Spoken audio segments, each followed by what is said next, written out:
Welcome, everyone. I'm Jim Cathcart, and today we're going to look at the issues surrounding Alzheimer's and dementia. On the program, you will hear just how widely spread this is and what you can do about it and why it is what it is today. Our guests today are Karen Jennings and Kelly Willmore of the Alzheimer's Association of Dallas and Northeast Texas. Karen is the care and support specialist at Baylor University's AT&T Memory Care Center, and Kelly is the coordinator of programs and services in Dallas. And both of them have extensive experience in caregiving and being supportive to caregivers and those suffering with Alzheimer's. There are 6 million people living with Alzheimer's.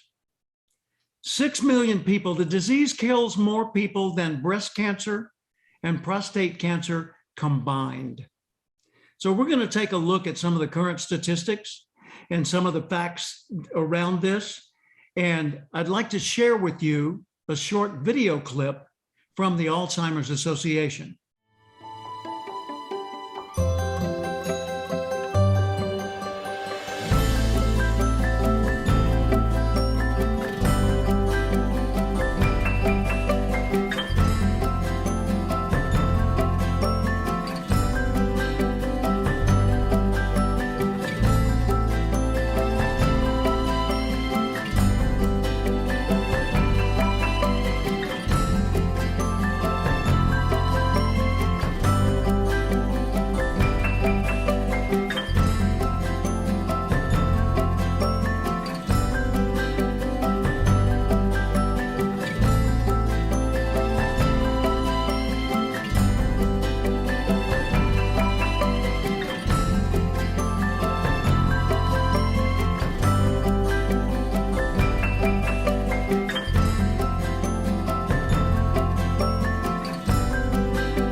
This video from the 2022 Alzheimer's Association's annual report, Facts and Figures, shows what a burden this disease can be. So I want to welcome our guests once again. Welcome, Karen, and welcome, Kelly. It's wonderful to have you here, and I appreciate what you're doing on behalf of all of those that have to deal with this disease. One of the things I want to know, Karen, is how does a person spot the symptoms? How do you know if someone has Alzheimer's or dementia? What's going on?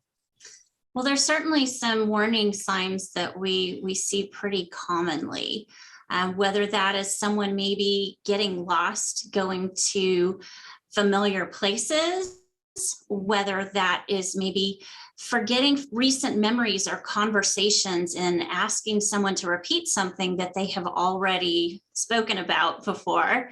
Perhaps it could be changes in mood or personality. They might be more anxious or a little aggressive at times. We commonly see people misplacing items and not being able to retrace their steps. And then another one is really poor judgment and impulsivity. And we find that when people exhibit this, they're very susceptible to scams and really kind of squandering away their finances on something they truly believe is happening. And so they're just concerned and they can lose their entire savings. Now, you have a list of 10 warning signs. And on these 10 warning signs, I know that a lot of times people, they see a list like that and they want to go down and see what their score was. Well, how many of these warning signs does a person need to see before they go, oh no, it's me? Right. Well, definitely, that can be very concerning. And in order to be, strongly suspicious of an Alzheimer's or dementia diagnosis, you do not have to check all of the 10 boxes. Here at the clinic, we oftentimes see people come in, sometimes they are just very strongly in one of the categories. But typically I'm seeing anywhere from 2 to 4 of the symptoms being present for us to really have a strong suspicion and look at further testing to confirm. Yeah, and it's the degree of each, I would imagine, right? Absolutely. like a friend of mine said the other day, he said, don't look at situations, look at patterns. In other words, Yes. look at multiple situations to see if perhaps there's a pattern there. Well, that's very helpful. Now, Kelly, how does this differ from dementia or from MCI, which is mild cognitive impairment? Is that correct? Yes. So a lot of people will hear the terms Alzheimer's and dementia used interchangeably, and while they're related, they're actually different. So we like to say that dementia is just a broad term. It's an umbrella term for changes in someone's memory, thinking, or reasoning. And Alzheimer's disease is just the most common form of dementia, making up about 60 to 80% of cases. But there's vascular dementia. People may have heard of that after someone has had a stroke or some other health condition that reduces blood flow to the brain. There's dementia with Lewy bodies, frontotemporal, just to name a few. And we have education classes that go into more specific features about these diseases.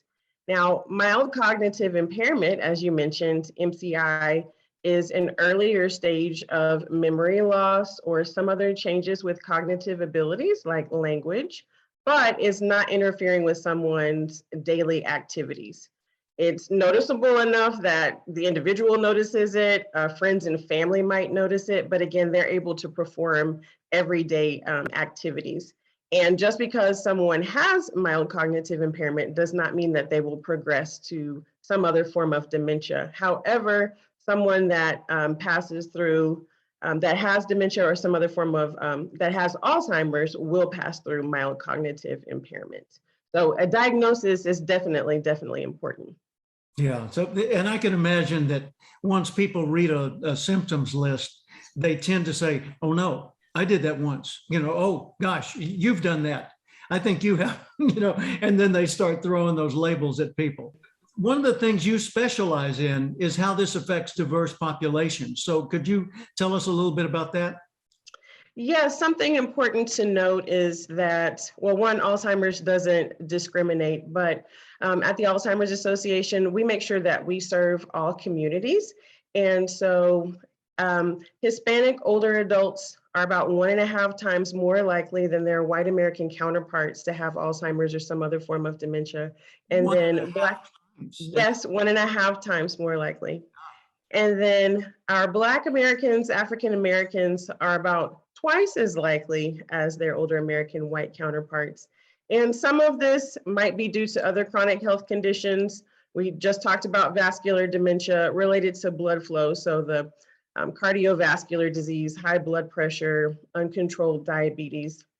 But many times individuals might not have the same access to go to physicians or get the same quality treatment. They might not be aware of the disease, or if they do go to the doctor, they might be misdiagnosed. And so we have opportunities at the association to make sure that people are educated on healthy living.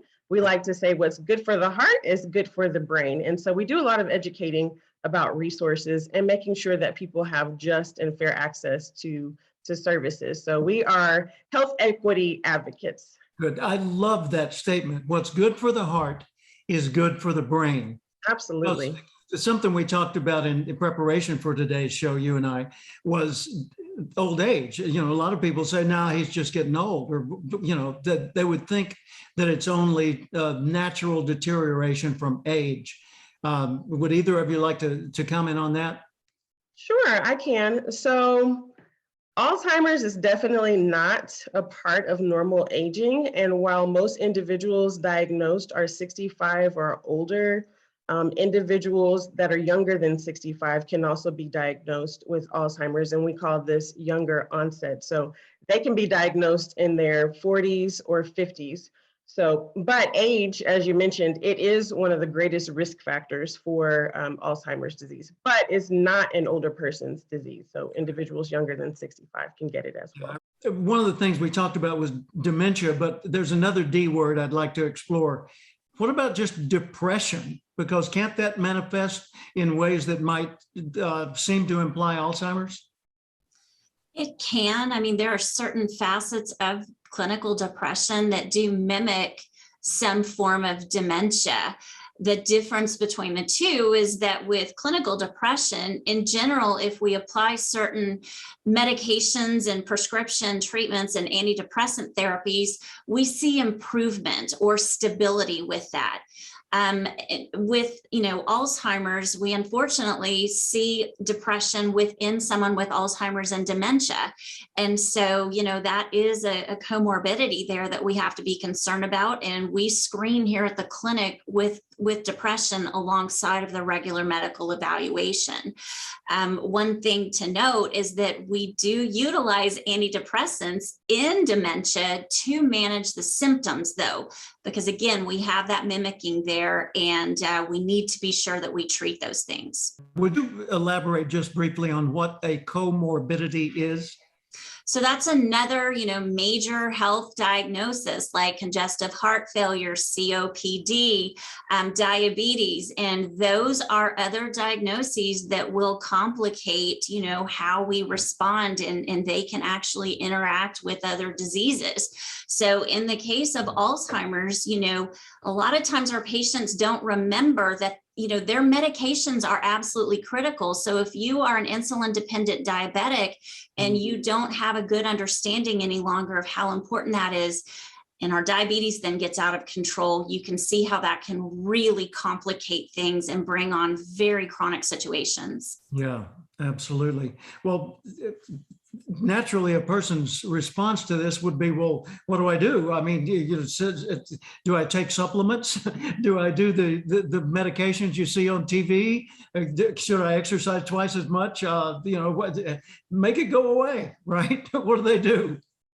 I wish we could. Certainly there are some prescription medications that can manage the symptoms. We do not have that cure, that prevention, that vaccine just yet. We don't have that. All we have right now in terms of prescription medications are, something to manage symptoms. With respect to supplements, we want to caution everyone to be very, very conservative. Talk with your physician and get advice from someone, because we really want to make sure that whatever you're taking, number one, does not interact with the prescription medications you are already taking. Some of these supplements that you see on TV have a very, very common issue of interacting poorly with prescription medications. The other thing that we want to look at is, the FDA controls our prescriptions and controls how drugs are going through clinical trials, how the science that goes behind that research that supports it. But supplements that you can buy off the counter, they are not under, FDA guidelines. The purity is not tested. The science is not reviewed. And so we want people to be very cautious and lean on your physician to help you make the choice if that's the right thing for you. Yeah, I want to go back to the concept of what's good for the heart is good for the head. Kelly, that's just such a brilliant statement. What can a person do to either delay the onset or diminish the initial phases of this through monitoring their own behavior or their diet or whatever? Absolutely. So as Karen touched on a little bit, we like to encourage people to reduce their risk for Alzheimer's or dementia. So those typical things that people hear about eating their fruits and vegetables, we talk about a low sodium or low salt diet, the Mediterranean diet. And so we have resources on our website, and if they call our 800 number, they can learn more about just general healthy eating principles, and then getting enough exercise in that 30 minutes, several days a week. We have some of those standard guidelines as well. So yes, what's good for the heart is good for the brain.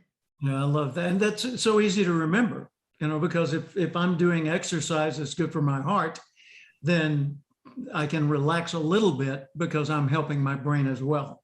Right. We need that blood flow going to our brain as well. Truly. Well, the big part of this for 11 million other people plus is how it affects the caregivers. I've had to be a caregiver, and my family has done the same in our home. And I know many people who have been dealing with the burden of caregiving, and that can be overwhelming. what can the caregivers do for support? How can their world be made just a little more peaceful and less disturbing? Yeah, so we love our caregivers, and caregivers find themselves with so many different responsibilities. And anyone who has flown an airplane may have heard that phrase, that if the oxygen mask should fall down, that they need to place it on themselves first before their children or their loved one. Well, the same thing applies when you're taking care of someone that has an illness. No matter what that illness is, the best thing that you can do for your loved one is to make sure that you as the caregiver are healthy physically and emotionally. And so we recommend that our caregivers get their exercise, like we've talked about, that they go to their own doctor to get at least their wellness checkups and visits. And if they don't have a physician, we have resources to help them find that. Making sure they avail themselves of friends and family who want to offer help, asking for help. And there are a number of programs and services that offer respite just to allow that caregiver a break to do what it is that they want to do, to attend a support group or to just sit on a park bench and watch the ducks go by, or just to read a book or take a nap, something that they enjoy doing. And so Karen and I have opportunities all the time to help families problem solve through some of those challenges, to help them find resources and tools, for coping. What do you recommend for caregivers, and how can we encourage them to not just think, I must solve this? How can I and others deal with this as well? Well, I always tell our caregivers here at the clinic that, we need you healthy in order to be the voice of your loved one as that voice leaves them. It's critical for us to take care of the caregiver. And there are more options available now than there were even 10 years ago. And so contacting the helpline to find out about what caregiver respite programs exist. There are a lot of local churches that host caregiver day out programs where you can, take your loved one for 4 hours once a week and at least go get a mammogram, go to the dentist, those things, but also take a nap, recharge your batteries. There are adult day centers that really have expanded their services in wonderful ways to take on heavier care needs than what you would necessarily see in a caregiver day out program. And so, calling us and finding out what resources exist and allowing us to help connect you with those would be the biggest thing that we would recommend for the caregivers. Can you give us an insight into a typical day at the Alzheimer's Association, the kind of calls you get, the kind of people you see and deal with, what seems to be the most common thread? I mean, I'll give you my day to day. I mean, I have spent, this morning counseling a stressed caregiver at home that they live more remotely and they don't have access to the services that we have here in the Metroplex. And getting him connected with the Area Agency on Aging and having that discussion about, is it time for hospice? I feel like it's time to have an education so when you're ready, what services are available to support you. I have met with, family members here in the clinic that have just received an Alzheimer's diagnosis, and getting them familiar with the resources and getting them set up with home care resources. So we have a wide variety of needs, and it comes from the moment you learn from the diagnosis. And we are there to pick up every time anything changes. If what we're doing right now isn't working any longer, that's when you need to call us so that we can get in front of this and help us from being in this reactive mode. Excellent. Thank you. Kelly, I saw you nodding when she was talking about that initial diagnosis, and I can imagine that's a time of alarm. That's like when someone learns they have cancer and they've been healthy and robust up to that moment. All of a sudden, their whole life is being reevaluated. It's got to be that way with Alzheimer's for sure. Elaborate on your experience in that context. Sure. So a day-to-day for me and the phone calls that we receive related to an initial diagnosis, or even others that want to support, I receive a lot of phone calls where there are other community-based organizations or even corporate companies who want to provide education for their staff or their family members who just received a diagnosis, and they want to know some of what we talked about earlier. what's the difference between Alzheimer's and dementia? That's one of the #1 questions that we get, and just trying to educate people on that, or how to communicate with their loved one at different stages of the disease. So we get a lot of phone calls related to that. Caregivers who are looking to talk with other caregivers, either through some of our online support groups or in-person support groups. And then people call us to request medical jewelry for their loved ones who may have started wandering. And so again, it's a lot of problem solving, providing that listening ear and emotional support. Sometimes people just want to share their story, and we're available. And when our local staff is not, that is when that 800 number definitely comes in handy for those caregivers or the individual that just got a diagnosis and they want to talk to someone at 2 o'clock in the morning. There are master's level clinicians who can share information and education with them. I guess the big question, sort of the elephant in the room size question is there a cure? No, we don't have that. We are working very hard. There's so many researchers that are just absolutely pouring their hearts and souls into finding that cure. In the absence of that, I'll reflect on what Kelly's already said. The best thing we can do in the absence of that is focus on our lifestyle, getting that exercise in 5 days a week, focusing on socialization. It is tremendously important to socialize with people outside of your home environment, because your brain just has to work harder with strangers, and that's very healthy for you. And then, of course, the brain fitness component, doing crossword puzzles, doing games. I say go down the grocery store aisle on the games and grab some of those games you played as a kid, because it's fun, it's social, and it's good for your brain. And then the diet piece. And I understand music. I play guitar. So I understand music is also very helpful in that it requires so much coordination and so many things. So if someone enjoys music, that's a great thing to encourage more of. Absolutely. We've got the caregiving community. We've got the actual patient, the person that's experiencing Alzheimer's or dementia. Then we've got the providers that are available to help those people. And then the fellow caregivers. And I see the Alzheimer's Association as sort of the orchestra leader that brings all of these together to serve the families that are experiencing this. Is that a good way to say it, Kelly? Sure, I like that analogy. Yes, that works. Well, between us, we'll collaborate on a bunch of clever things like the orchestration, that what's good for the heart's good for the head, and so forth. Yes, I love it. Thinking back to the separation between Alzheimer's and dementia, could you just add one more layer of clarity to that so that we can get a better sense of it?